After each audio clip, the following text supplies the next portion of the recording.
الأصدقاء السلام عليكم. Bonjour ou bonsoir les amis. J'espère que vous allez bien. Je vous souhaite le meilleur. Bienvenue sur votre chaîne Bled Maradibia qui attend comme d'habitude vos encouragements en la partageant autour de vous et auprès de vos connaissances. Un tout grand merci de nous recevoir chez vous et parmi vous. Et cette 67e vidéo désormais vient vers vous pour vous proposer votre ce qui fait débat habituel, c'est-à-dire le ce qui fait discussion entre nous. Le CQFD de votre Bled Maradibia se consacre aujourd'hui à cet inquiétant marasme économique en Algérie, puisque seulement 21% des entreprises algériennes envisagent une reprise éventuelle de l'activité en cette année 2021. Et entre-temps, le Premier ministre Gérard, Abdelaziz Gérard, vient de présenter tout récemment en une mascarade sa démission à son pseudo-président totalement absent des affaires et surtout de sa réelle fonction. De plus, la fermeture totale des frontières au transport des voyageurs en Algérie depuis mars dernier ayant eu un impact économique préjudiciable sur le transport aérien et maritime en particulier, sur la compagnie nationale Air Algérie.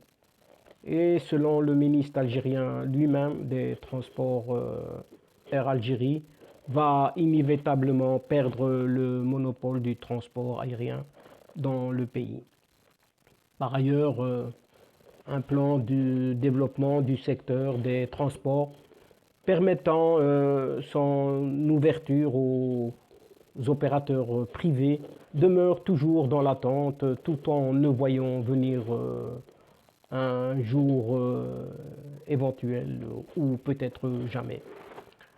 En effet, la situation économique n'est pas prête de s'arranger, comme le laisse entendre le gouvernement algérien, notamment le ministère des Finances, qui a publié des indicateurs supposés optimistes, mais les entreprises algériennes démentent ce constat et s'attendent à une année 2021 très pénible.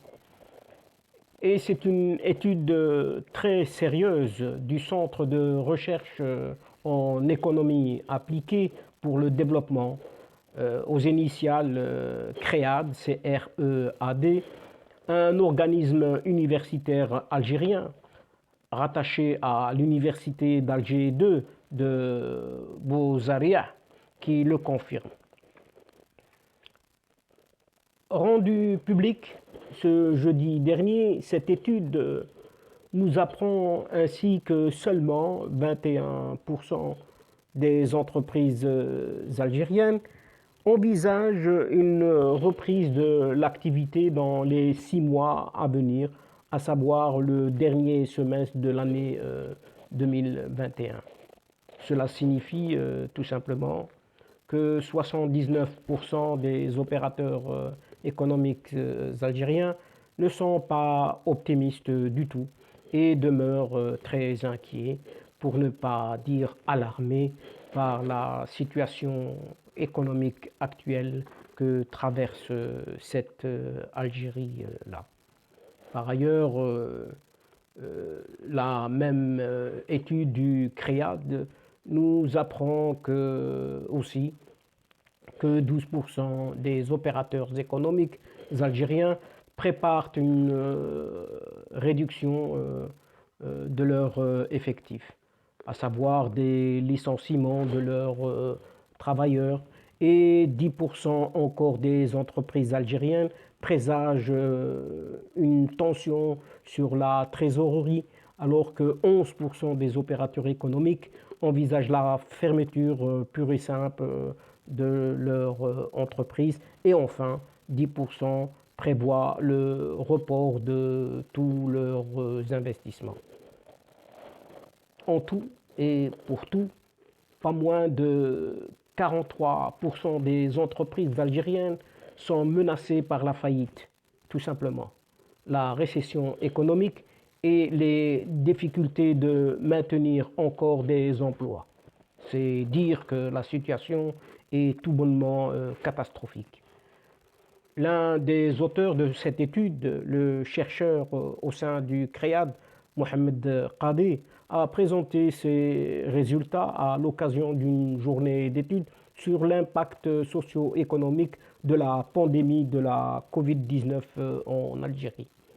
Et dans son intervention, Mohamed Qadi a souligné que selon l'enquête, le secteur du transport de marchandises a connu paradoxalement une perte de 90% du chiffre d'affaires en 2020, excusez du peu, suivi du secteur des services et le secteur de l'industrie agroalimentaire. Suite donc au confinement imposé pour lutter contre la propagation de la pandémie l'an dernier, 93% des entreprises algériennes interrogées par les chercheurs du CREAD ont noté des difficultés à commercialiser leurs produits. Et 63% d'entre elles ont dû opter pour un arrêt total de l'activité à cause du confinement ou l'absence de clients. Et dans cette brûlante ambiance économique algérienne, Air Algérie n'est pas en reste, puisqu'elle est en face d'un déficit abyssal. Mais alors, quelle solution pour éviter son crash? Et dans tout cela, quel avenir pour la compagnie aérienne nationale Air Algérie après 8 mois consécutifs de fermeture des frontières?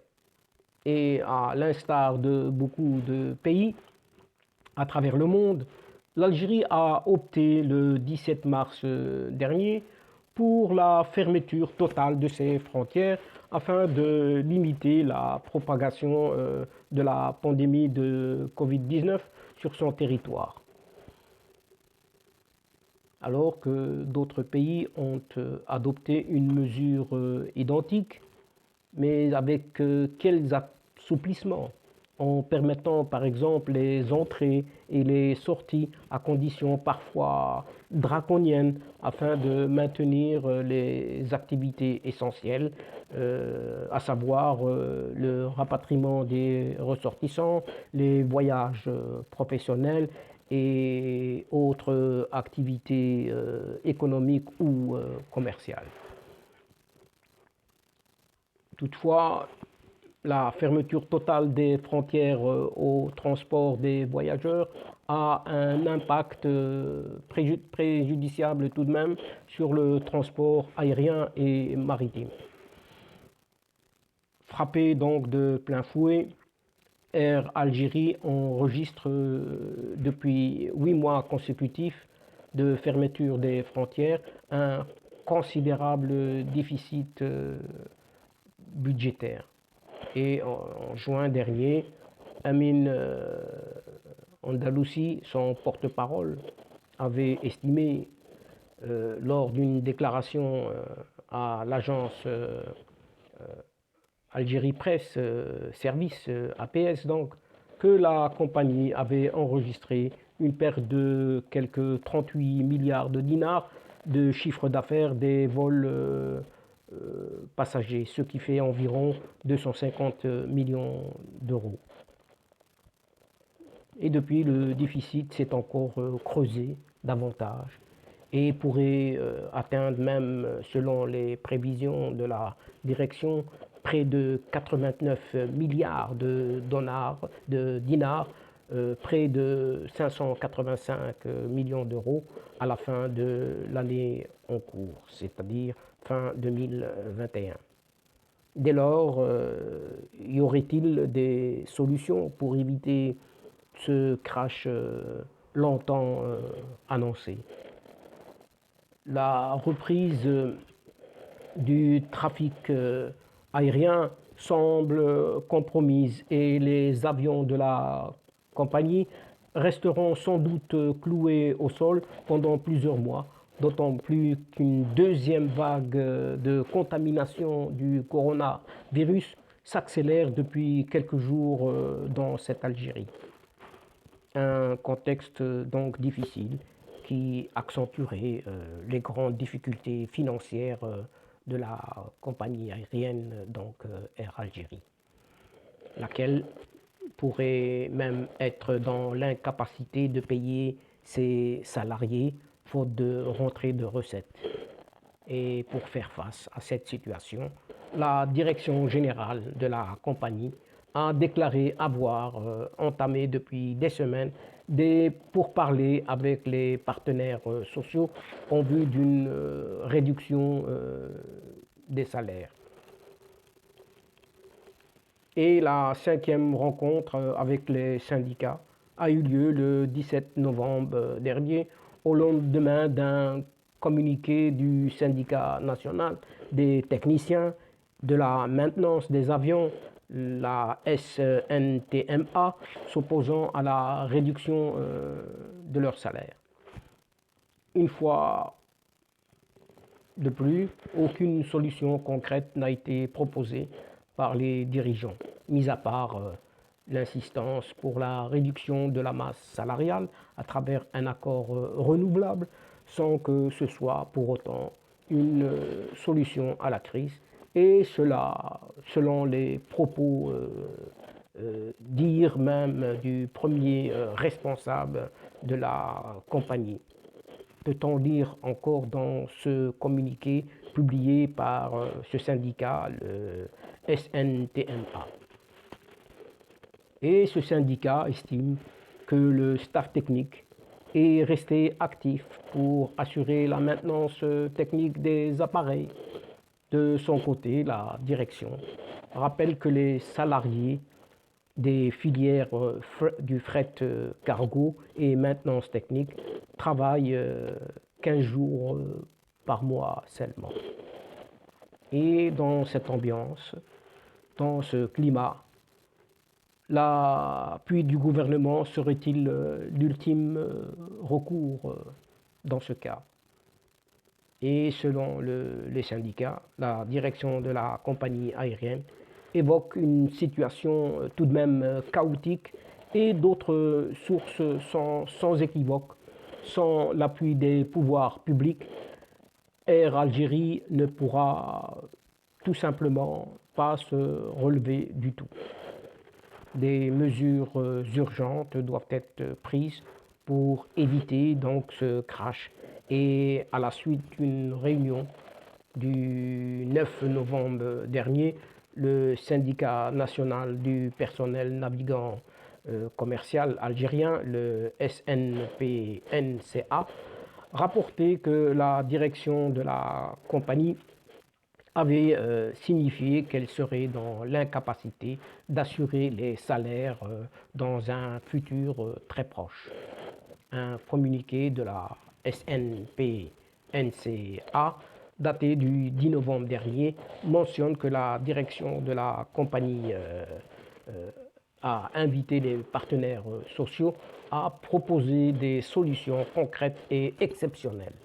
Et selon plusieurs sources médiatiques, donc, cette mesure exceptionnelle pourrait conduire à une réduction de l'ordre de 40% de la masse salariale des 10 000 employés de la compagnie. Des décisions déjà prises par différentes compagnies aériennes dans le monde, comme Air France, qui a supprimé plus de 8000 postes via départ volontaire. Les Émirats qui comptent en supprimer 9000.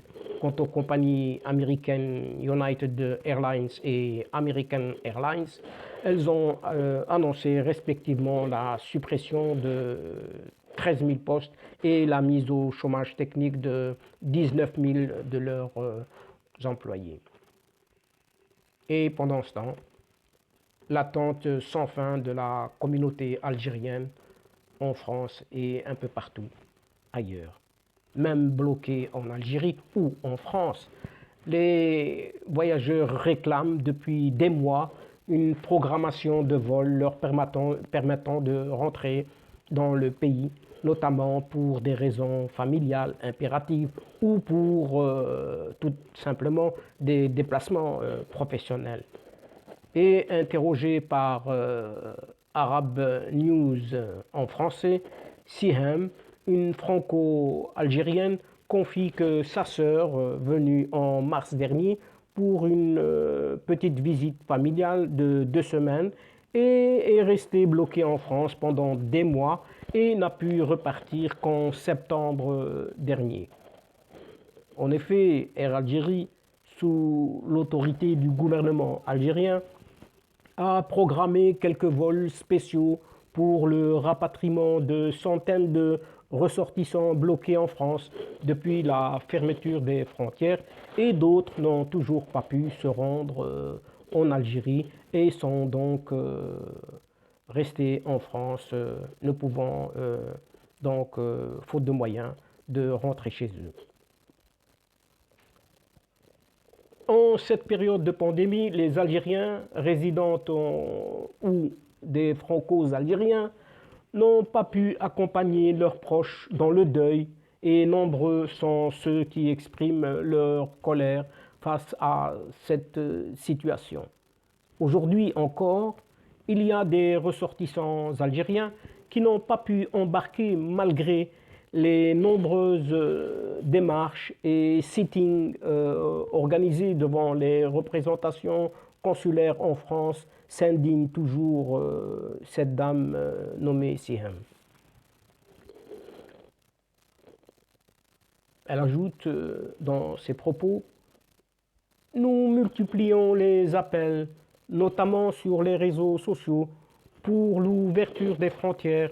Nous respecterons les consignes et les mesures sanitaires comme nous faisons en France, a-t-elle toujours ajouté. Et depuis, des vols spéciaux destinés aux ressortissants et résidents français bénéficiant de visas étudiants ont été organisés depuis l'Algérie, notamment la compagnie française ASL Airlines, qui assure une vingtaine de vols spéciaux au départ de 3 villes algériennes, Alger, Annaba et Béjaïa, vers la France, Paris et Lyon, jusqu'à la fin de cette année. La compagnie applique des mesures très strictes en exigeant la présentation de résultats de tests ou d'examens biologiques de dépistage virologique négatifs, tels que des tests PCR ou antigéniques, réalisés moins de 72 heures avant le voyage. De leur côté, les agences de voyage en France réclament aux compagnies du Maghreb, à savoir la Royal Air Maroc, Tunis Air et cette même Air Algérie, le remboursement des billets d'avion non utilisés au cours des derniers mois. Et les syndicats des voyagistes français, quant à eux, recommandent le recours aux poursuites judiciaires purement et simplement. Et à Air Algérie, en ce moment, y aurait-il de la restructuration et fin du monopole dans l'air et un plan de restructuration du secteur est-il envisagé par le gouvernement algérien et la compagnie aérienne nationale va-t-elle conserver son monopole sur le transport aérien? Donc là, toutes des questions qui restent posées. Mais d'après des sources au sein du ministère de tutelle, un plan de développement du secteur des transports est prévu par le gouvernement démissionnaire en ce moment. Une information confirmée par un certain Lezhar Hani, ministre algérien des Transports, on pourrait dire l'ex-ministre des Algériens des Transports, sur les ondes de la radio algérienne, la chaîne 1, et ce dernier avait assuré que la compagnie nationale allait inévitablement perdre le monopole du transport aérien en Algérie. Et selon la même source, un plan de développement des transports permettant l'ouverture du secteur maritime et aérien aux opérateurs privés est prévu par le gouvernement. Concernant la situation financière actuelle d'Air Algérie, le ministre de tutelle a indiqué que les compagnies qui n'évoluent pas avec leur environnement risquent tout simplement de disparaître. Et de son côté, Amin, membre du personnel navigant de la compagnie aérienne, explique que désormais, pour se maintenir sur le marché, Air Algérie doit être compétitive. Elle doit s'adapter à la concurrence ou disparaître. Le ministre de tutelle a aussi indiqué qu'en raison de la généralisation des achats de billets via Internet, le président de la République s'est dit favorable lors du Conseil des ministres du 4 octobre dernier à la réduction du nombre des agences d'Air Algérie à l'étranger. Il s'est également prononcé pour la création d'une nouvelle compagnie aérienne chargée du transport domestique et a soutenu la mise en place d'une plateforme pour créer un hub aéroportuaire de l'Algérie dans la ville de Tamanrasset. Ce grand projet qui nécessite de gros investissements et permettra l'ouverture du pays vers le continent africain sera mené en partenariat avec des experts du secteur. Mais la question, verra-t-il un jour cet aéroportuaire à Tamanrasset? Et ainsi, le pays pourrait, à terme, peut-être, envisager l'ouverture des lignes vers l'Afrique et le continent américain. Mais ces mesures ne vont-elles pas être retardées par la résurgence de la pandémie dans le pays et ailleurs dans le monde? Donc c'est une affaire à suivre, qui verra, d'autant plus qu'à la différence entre une entreprise active et bien gérée, d'autres, telles que la Royal Air Maroc ou Tunisair, et une autre gérée comme du temps des pays du bloc de l'Est, ou disons bloc soviétique, cette compagnie aérienne nationale qui est Air Algérie. Ici, tout récemment, la Royal Air Maroc, plus d'1 million de billets vendus tout de même. Après plusieurs mois de suspension, les vols internationaux ont repris ce 15 juin dernier, à partir donc du Maroc ou de l'étranger vers le Maroc ou du Maroc vers l'étranger. Donc des allers-retours. Et la Royal Air Maroc, la RAM donc, et les compagnies étrangères des pays classés dans la liste A, donc ça veut dire des pays sûrs, sont autorisés à opérer des vols en aller-retour avec le royaume marocain. Et en première ligne dans cette opération, la RAM a lancé une offre en direction des Marocains résidant à l'étranger, les MRE, mais aussi des touristes étrangers avec des prix allant de 97 à 150 euros le billet aller-retour, selon la taille de la famille qui voyage et le pays de provenance. Et la reprise des vols de cette Royal Air Maroc a suscité un véritable engouement, faisant même perdre des clients à Air France, donc des compagnies plus prestigieuses. Et selon de nombreuses sources concordantes émanant de plusieurs médias, la RAM a déjà écoulé plus d'1 million de billets, dont plus de 600 000 entrants au pays dans le cadre de l'offre promotionnelle destinée aux Marocains résidant à l'étranger, à savoir les MRE ou autrement dit les Marocains du monde. Et donc, chers amis, c'est ici, sur cette nouvelle, que prend fin notre présente entrevue, en prenant congé de vous et en refermant la séquence d'aujourd'hui, tout en espérant vous retrouver bientôt avec grand plaisir à travers ce qui fait débat ou ce qui fait discussion entre nous. Un tout grand merci pour votre confiance, pour votre fidélité et un grand merci également pour votre patience. Ne nous oubliez pas de nous aider mutuellement, surtout d'aider votre chaîne Bled Magharibia en vous y abonnant en masse et de faire abonner vos connaissances et surtout en la partageant autour de vous et auprès de vos connaissances. Au revoir les amis, l'asdiqa, salam alaikum wa rahmatullahi ta'ala wa barakatuh. À la prochaine fois et à bientôt.